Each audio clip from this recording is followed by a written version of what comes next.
क्योंकि राजस्थान में कई लोगों ने आत्महत्या कर ली है, कई डिप्रेशन के शिकार हो गए हैं और मेरी समझ में नहीं आ रहा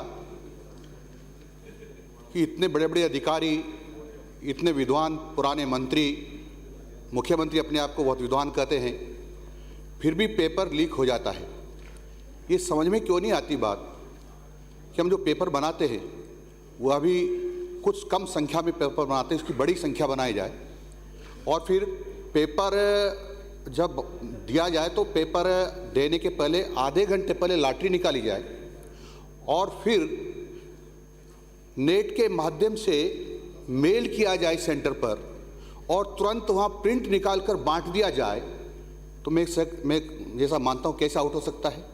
और जिस समय यहाँ पेपर को खोलते उसमें जिम्मेदार लोग रहे, उसका रिकॉर्डिंग हो, सारा का सारा यदि हो तो ये आउट नहीं हो सकता। लेकिन मन में बेईमानी है, पैसे कमाने का षड्यंत्र है, इसलिए इस टेक्नोलॉजी का उपयोग नहीं कर रहे हैं और इसके कारण से लगातार पेपर आउट हो रहे हैं।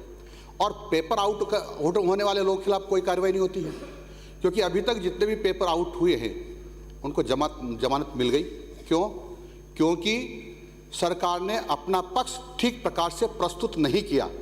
इनको तो यही पता नहीं कौन सा वकील इस केस को देख रहा है, यही पता नहीं इनको। चाहे जिसको लगा देते, सिफारशी कोई भी जो होता है उस वकील को लगा देते हैं और इतिश्री कर लेते हैं, फिर कहते हैं कि अदालत ने जमानत दे दी है।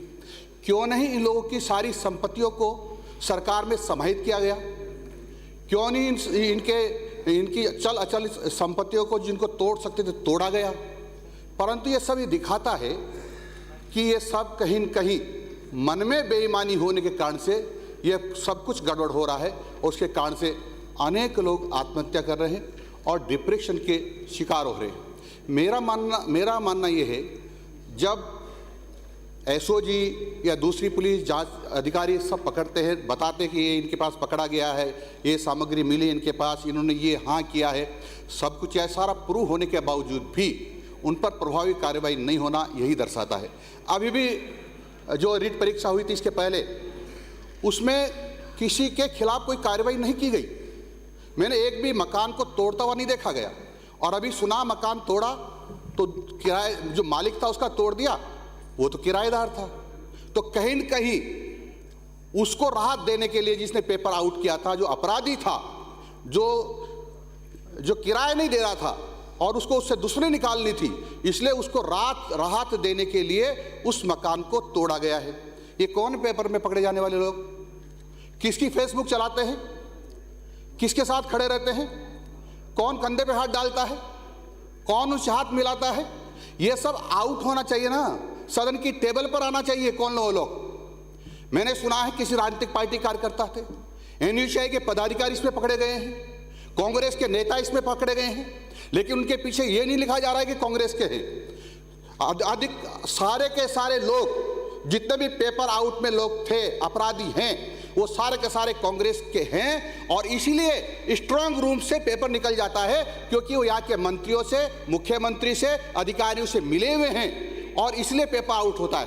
इसलिए माननीय सभापति महोदय, मैं आपसे निवेदन करना चाह रहा हूँ, इसकी सीबीआई से जांच कराइए। मैं गारंटी देता हूँ शिक्षा मंत्री जेल जाएंगे, मुख्यमंत्री जेल जाएंगे, गृह मंत्री जेल जाएंगे। मैं गारंटी देता हूँ सीबीआई से जांच करा ले तो सारा का सारा लवाजमा है ये जेल जाएगा और दर्जन भर अधिकारी जो आईएएस ऑफिसर्स हैं ये जेल जाएंगे। लेकिन जानबूझकर करोड़ों रुपए कमाने के चक्कर में, अपना राहुल गांधी जी को पैसा भेजने के चक्कर में सारे के सारे लगातार पेपर आउट करते जा रहे हैं। श्री रामलाल शर्मा, श्री फूल सिंह